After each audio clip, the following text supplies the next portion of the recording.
પૈસા વગર ભણી શકાય કે નહીં, અથવા ઓછામાં ઓછા ભણી શકાય કે નહીં. અને બીજું છોકરાઓને ભાર ન લાગવું જોઈએ, ટેન્શનમાં ના પડે. તમને અહીંયા આવવાનું આમ રોજ મન થવું જોઈએ કે ક્યારે આમ સવાર પડે ને સ્કૂલે જાવ. કેમ કે સ્કૂલમાં જે મજા આવે છે એ ઘરે રહી તો નહીં મજા આવે, અને સ્કૂલમાં વધારે મજા આવી જોઈએ. તો છોકરાઓ અહીંયા આવી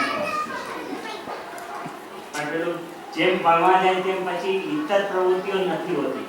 કદાચ અહીંયા છે પણ બીજી જગ્યાએ કેવું છે કે બધા ભણે અને પછી ટ્યુશનમાં જાય, એટલે એ લોકોને ઇતર પ્રવૃત્તિ જે કરવાનું, વાંચવાનું, સંગીતનું કે રમતગમતનું એ નથી મળતું. હવે રમતગમત નહીં મળે ને તો આ છોકરાઓનું શરીર જે બળનું જે એ નથી બનતું.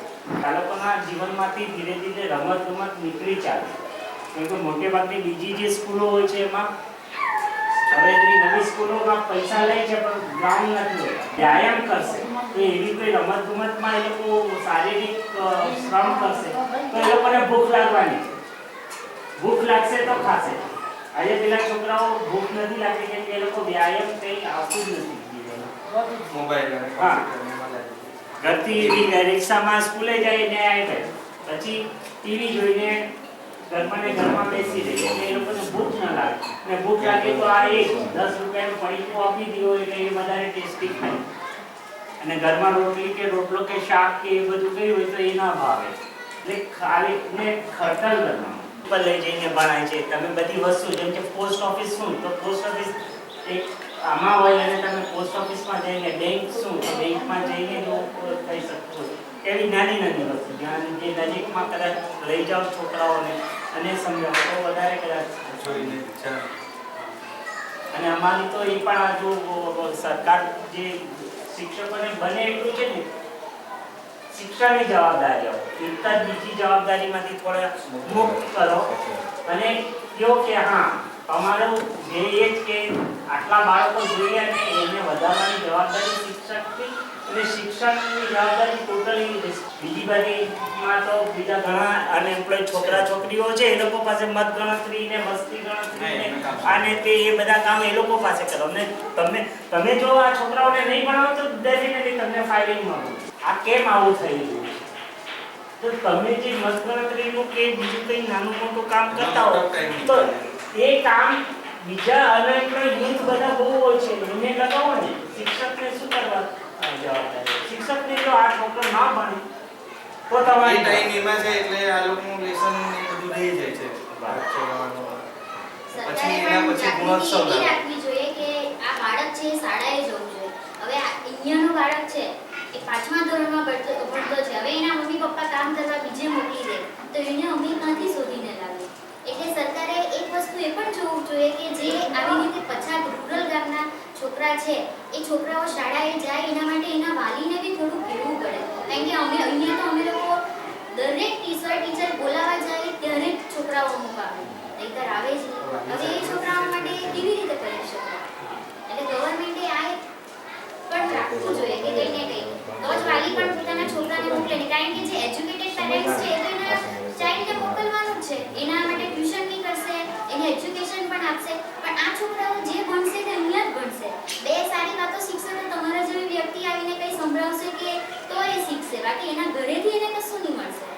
જે છે અહીંયા ગવર્મેન્ટ કે જે કે રિઝર્વેશન ને એ બધું રાખે એસસી એસટી ના છોકરાઓ માટે પણ જ્યાં સુધી આ છોકરાઓ વ્યવસ્થિત ભણશે નહીં તો રિઝર્વેશનનો લાભ જ નથી. અમે એ લોકોને સમજાવીએ છીએ કે તમારા મમ્મી પપ્પા જે જીવન જીવી ગયા એને તમે નહીં જુઓ, તમે જીવનને આગળ વધારવાનું જુઓ. તમે જો અહીંયા ને અહીંયા રહેશો તો તમે જેમ તમારા મમ્મી પપ્પા આજે બી ચપ્પલ પહેરવા વગર ચાલે છે તેમ તમે બી એ જ ચાલશો. પણ તમારે એવું નથી જીવવાનું કેમ કે જિંદગી તમે જોઈ એના કરતાં વધારે છે. ને અમે ઈચ્છીએ કે અમારા બાળકો એનાથી આગળ જાય. એની જગ્યાએ જે મજૂરી એના મમ્મી પપ્પા કરે છે એ જ મજૂરીમાં નહીં જાય. કમસે કમ આઈટીઆઈ શીખીને બી નાનું બી કામ તમે કરો તો કંઈક આગળ વધવાનું થાય. અમે એના મમ્મી પપ્પાને બી એ શીખવીએ કે તમે અહીંયાથી છોકરાઓને સ્ટોપ નહીં કરી દો. કારણ કે હાઈસ્કૂલના ટીચર્સ અહીંયા બાળકોને લેવા નહીં આવશે. પ્રાઇમરી લેવલના ટીચર્સ જ છોકરાઓને લેવા જાય કે ચાલો ને ભણો. પછી જવાબદારી એ લોકોની થઈ જાય કે હા હવે મોકલો કે નહીં મોકલો.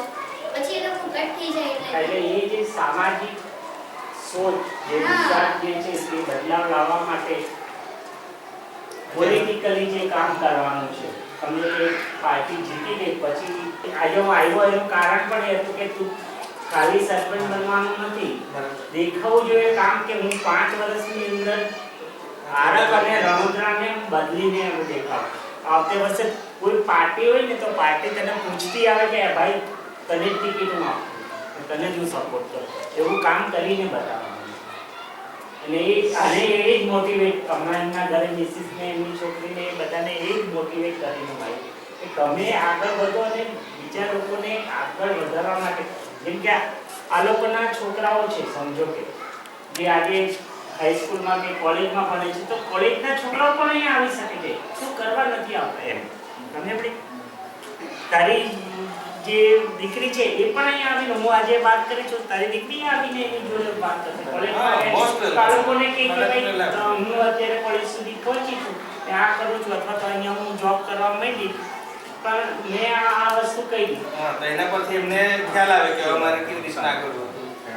અને એવું નહીં કે એકદમ ભણેલો નથી, ખાલી કોલેજ જતા છોકરાઓ કે જે 9મા 10મા 11 12મા ભણતા હશે એ છોકરાઓ પણ અહીંયા આવીને આ લોકો જોડે વાર્તાલાપ કરશે ને તો પણ શરૂઆતમાં મેં તમને એ જ કીધું કે એમનું પોઝિટિવ થિંકિંગ જે છે શાળા પ્રત્યેનું અમારા પ્રત્યેનું બાળકોને તરત જ કામ ચાલુ થઈ જાય બધા એ રીતના બધા જ બાબતમાં કોઈ દિવસ ભાસ્કરભાઈ ના નથી પાડી.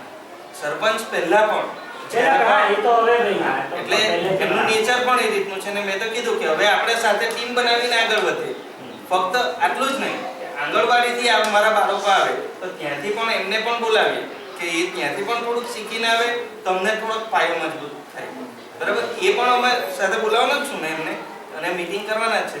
સાથે સાથે સ્વચ્છતામાં પણ જે છે આપણા તરફથી જેટલું થાય એટલું કેમ નહીં કરીએ.